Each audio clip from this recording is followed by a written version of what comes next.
Are you ready?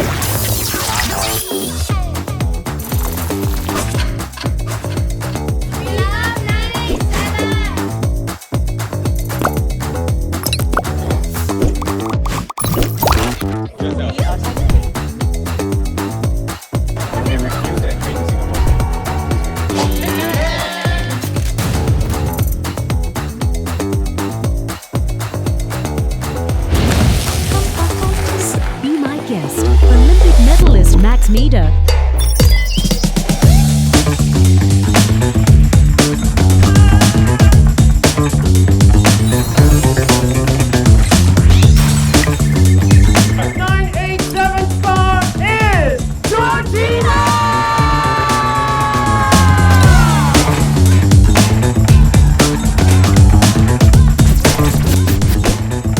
Cloud9, the ultimate music festival by Mediacorp.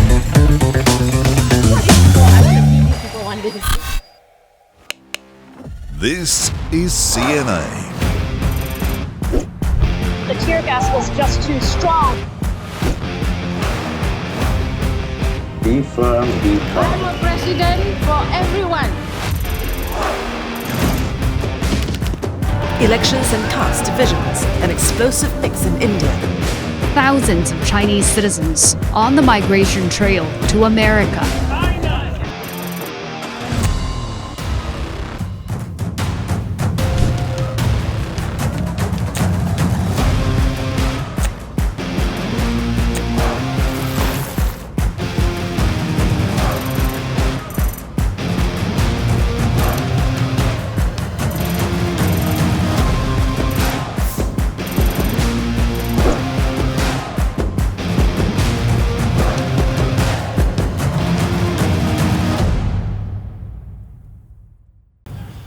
Ladies and gentlemen, please meet a very, very, very well-known legend from Singapore, here to share how Singapore's national broadcaster is reimagining content creators and partnerships to stay ahead in a world dominated by global streamers, Angeline Poe.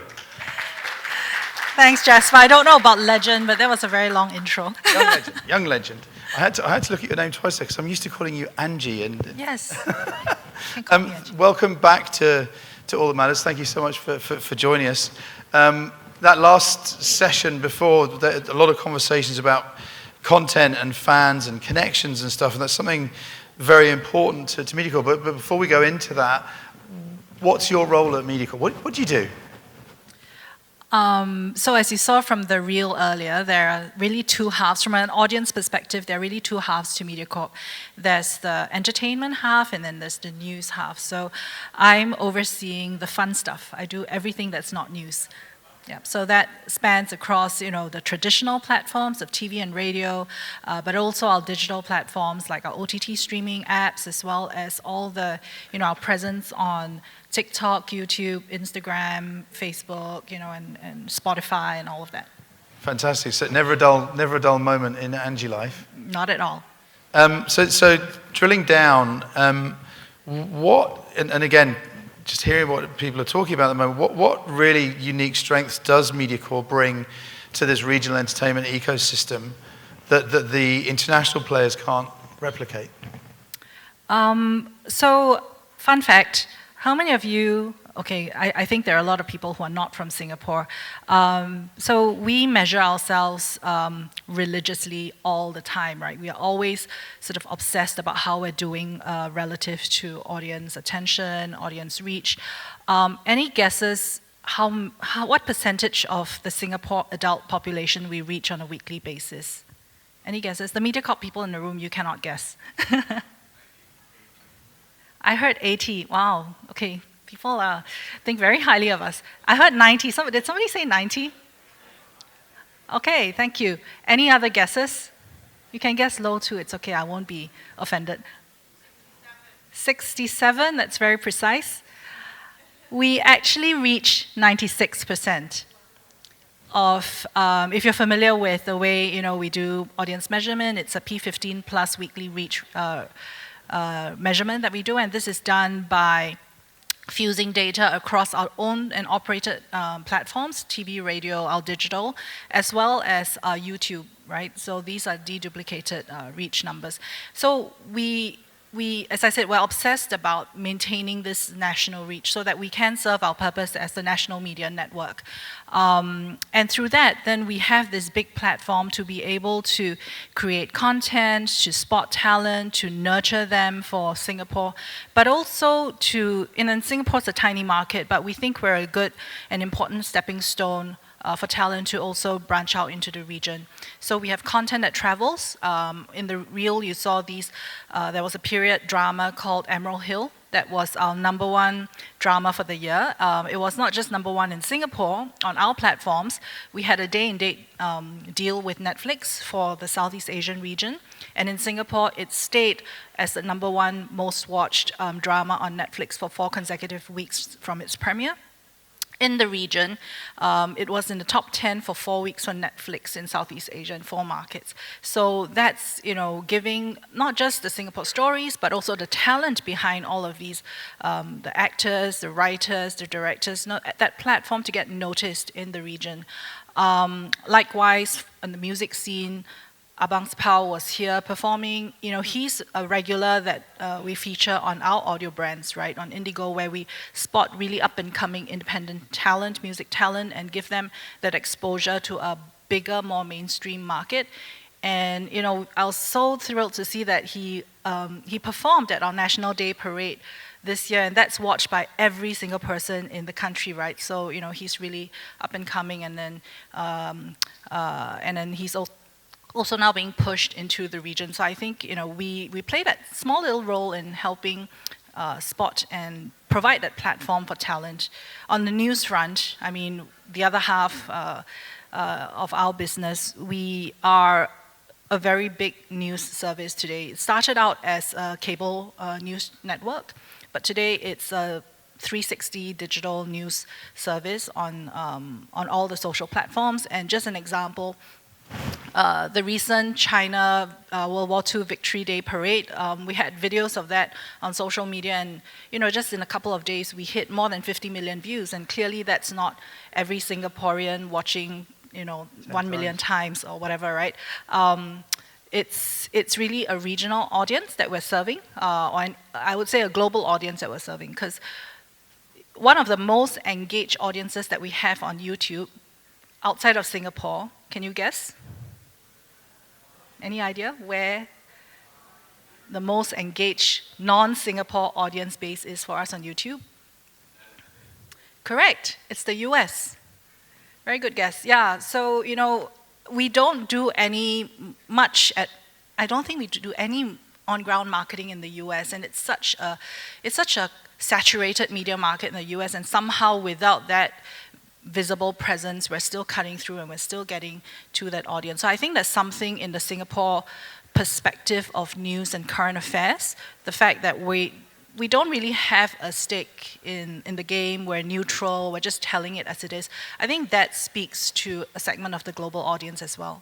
Fantastic. And then, talking about a global audience, you're up against global streaming platforms. You mentioned Netflix and Apple and HBO and what have you. How does Mediacorp compete to stay relevant and accessible against brands like that?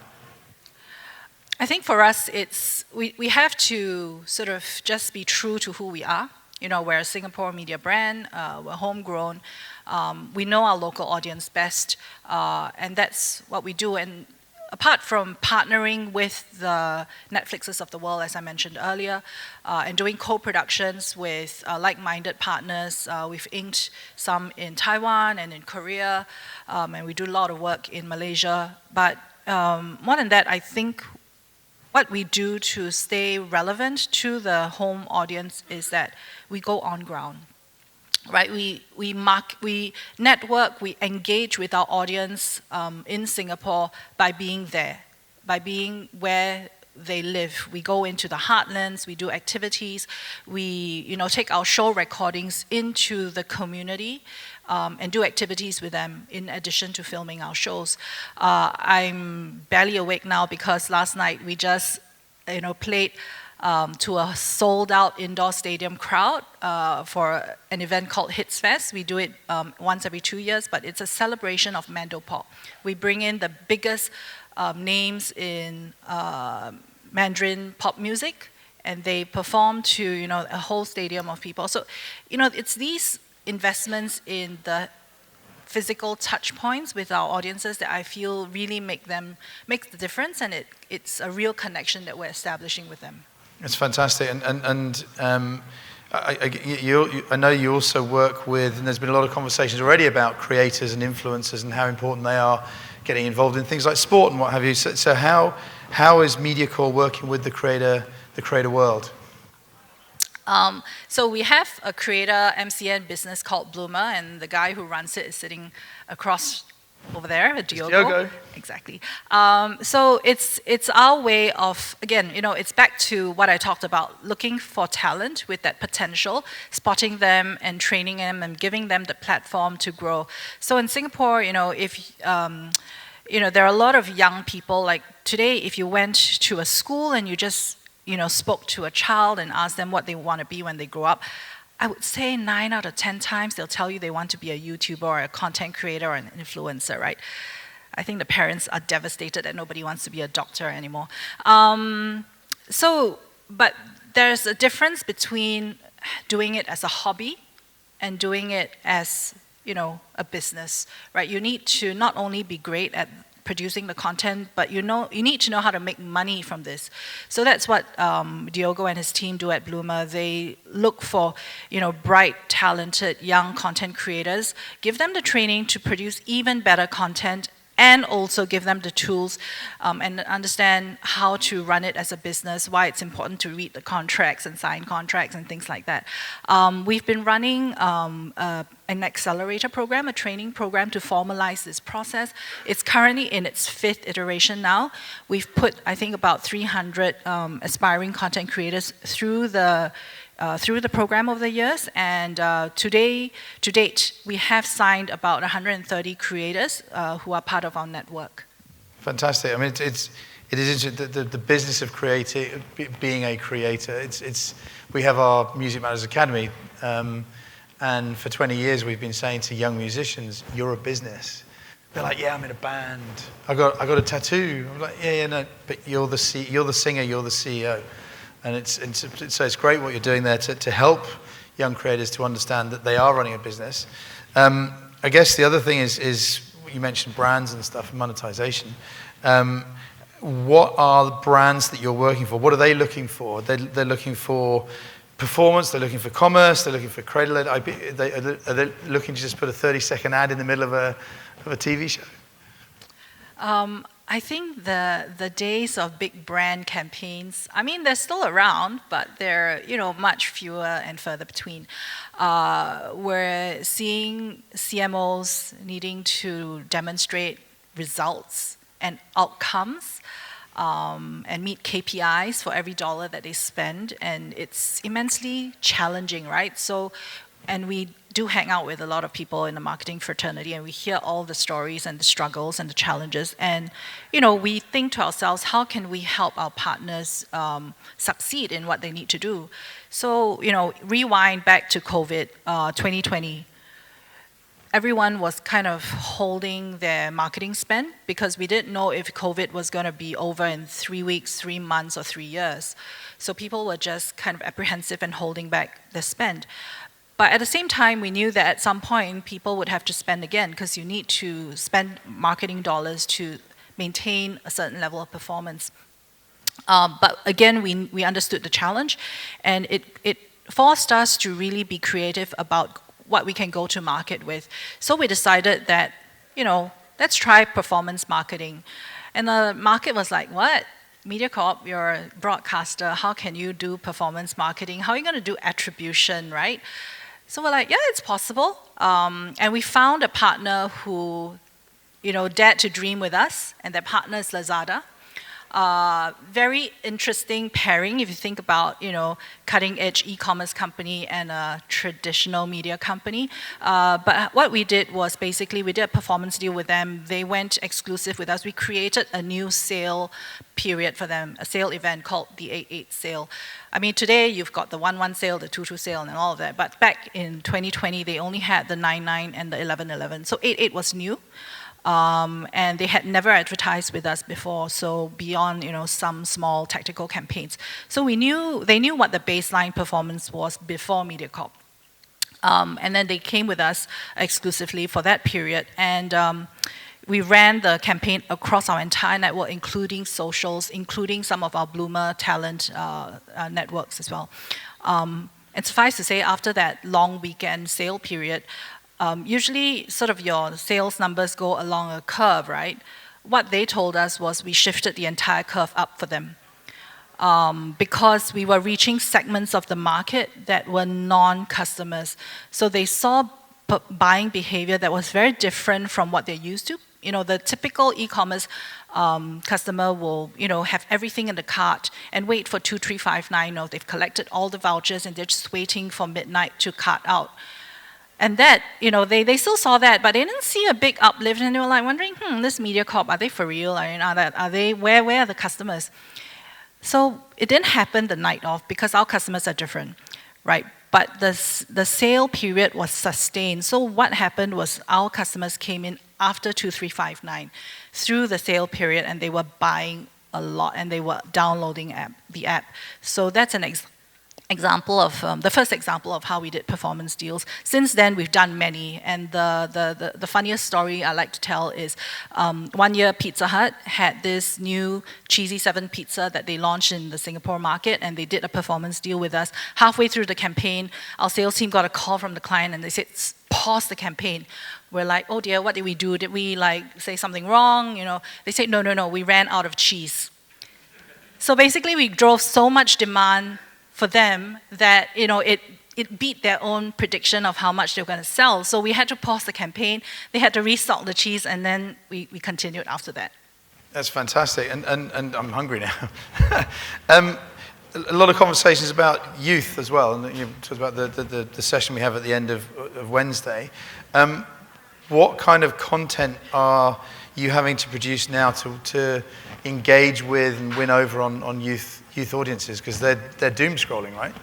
Yeah, so about 2.5-3 years ago, we made the decision to evolve our youth radio stations. We've got 3 of them in 3 different languages, 987 in English, Yes 933 in Mandarin, and Ria 897 in Malay. So we decided to evolve these 3 radio stations from just radio stations to become youth brands. And what that meant was that we actually needed to invest a lot, significantly more in social media, and also on-ground engagements where we had our DJs, we call them personalities now. They go to the schools, they engage with the students during assembly. So there is that, I talked about the physical connection that happens. On social media, on TikTok in particular, they're doing live streaming. And they're not just live streaming from the Radio Conti, that happens, but they're live streaming, just everyday life things, right? They'll be walking in a park and having a conversation with the audience, and I mean, it's really bizarre, but I look at the numbers, and sometimes those kinds of live stream draws the biggest audience and the highest engagement. Because they're just a friend talking to you while walking in the park. We do things like micro dramas, we do skits, and all of this was really with the objective of engaging the youth audience, right? Because we know that organically, radio isn't their first choice medium. I mean, I have an engineering colleague who said he brought a transistor radio into a room full of young engineers, and one of them said, what's the subscription plan, right? So, yeah, so I don't think radio is their thing. But TikTok is, IG is, right? And we're really thinking about how the brands need to be bigger than the medium from which they originated, right? For us to continue to do our job of engaging the youth in Singapore. That's fantastic. And I guess, we talked a lot of conversations earlier about partnerships and the importance of partnerships. You mentioned quite a few as well. What makes a great fit? Who are you looking for? Who do you want to meet? Anyone who's sort of looking to try crazy new ideas. My team hates me because I always have these crazy ideas. And I have this belief that you never know until you try, right? You have to try once. If it fails, you know that's not something you want to repeat. But, you know, we do some of the best ideas that we're executing now just came out of, should we just try this? And we're like, yeah, let's do it, because there's no playbook to follow, right? We're kind of inventing it as we go now, and that's both scary and exciting. And I think if there are partners in the room who share that excitement and want to do something in Singapore with us, for Singapore, for the region, we're happy to talk, yeah. Okay, so final question. What's up next? What's exciting? What's next on the cards for Mediacorp? Where this year is the year of micro dramas for us. You know, we started with 0, and then in December last year we launched 2. They did spectacularly well. Again, this is one of those, should we do it? I don't know, let's just try it, right? And we did 1, and then we did the second one, and then we're like, okay, this year we're gonna have probably 10 by the end of the year, and then we're already starting to plan for next year, so it's gonna grow. It's a new storytelling medium for us, and again, because it's going on social platforms first and then our platforms as well, it immediately reaches a regional, if not global audience, right? So very excited about that. And I think the clients, we have a lot of colleagues in the marketing fraternity who are looking at this with great interest and are working with us to produce sort of micro dramas that tell their brand story or to drive a certain outcome.